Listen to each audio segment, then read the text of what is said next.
the mass slaughter of Rwandans 25 years ago is one of the heaviest moments in human history. Today, this same land that devoured about 1 million of its citizens is streaks ahead in showing the world positive uses for drones. Some Western nations are employing the use of these drones to take lives of innocent citizens, but Rwanda uses them to save lives. Edo Nyako reports. The story of Rwanda can be likened to a biblical verse that says the stone which the builders rejected has now become the cornerstone.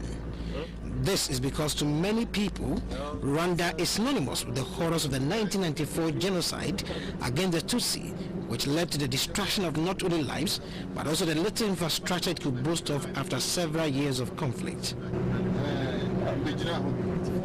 But today, Rwanda has a new story to tell about a country of hope, offering one of the best investment climates in Africa, beautiful places for tourists to visit, and most importantly, first among first in the world. Studies done by the World Bank indicate that countries plunged into war can turn the ashes into beauty in 60 years. However, Rwanda has done it within a space of 20 years, thus making it the first in the world to achieve this feat.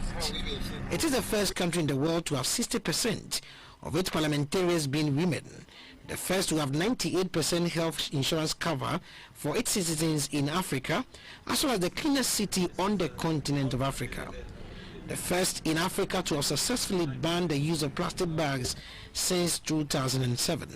Despite these major developments, this nation of 11 million people has not been resting on its oars and has taken another giant leap in the technology space by being the first country in the world to use drones to bring emergency health care to the doorstep of its people. This has made Rwanda a showpiece. Hence, my visit to the country to see how drones are being used to save lives. From Kigali, the capital, we travel for 1 hour 30 minutes to Muhanga, where Zipline, a U.S. startup, has in partnership with the Rwandan government set up a site to use drones for ferrying vital medical supplies to its far-flung hospitals by air. The Muhanga Distribution Center has 3 departments, namely the Nest, the Flight and Fulfillment Operations.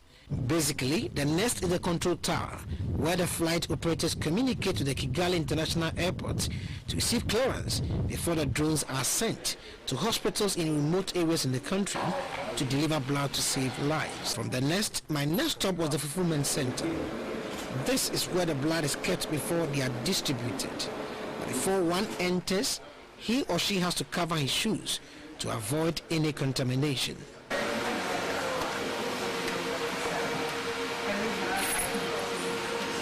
When I was yet in the hospital as a nurse, we used to wait for, let's say, an hour or 2 hours waiting for blood. And for this time, they don't wait because it is easy and quick. They get blood as quick as possible. Prince Dako is among the 10 Muhanga and are studying the Rwandans. We get orders from the patients, and normally it's the medical laboratory technicians who make the order, and they request the blood units through 4 main ways. 1 is an email, 2 is WhatsApp, 3 is SMS, and the last one is a phone call. After the blood has been packaged into these boxes, then it is handed over to the flight operators for them to launch the drone.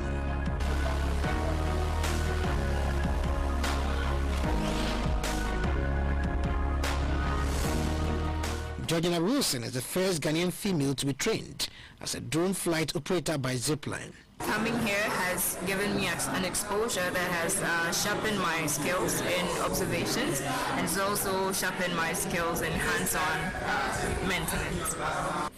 The other Ghanaian flight operators are Gideon Siang, John Baptist Ewusi-Ansah, and Emmanuel Akon. This where we slot in the package with the elastic band for injection, and I want everyone to see there's no camera. There's absolutely no camera on this. I don't know where the camera can be, but there's no camera. It's just for delivery. We slot in the battery here, then we attach the rings here. There's absolutely no camera on it. Since December 2016, The company has dispatched more than 4,000 units of blood products to 12 hospitals, red blood cells, platelets, and plasma that would have otherwise needed to travel by a atrociously tangled road network, losing precious hours in the race to save lives.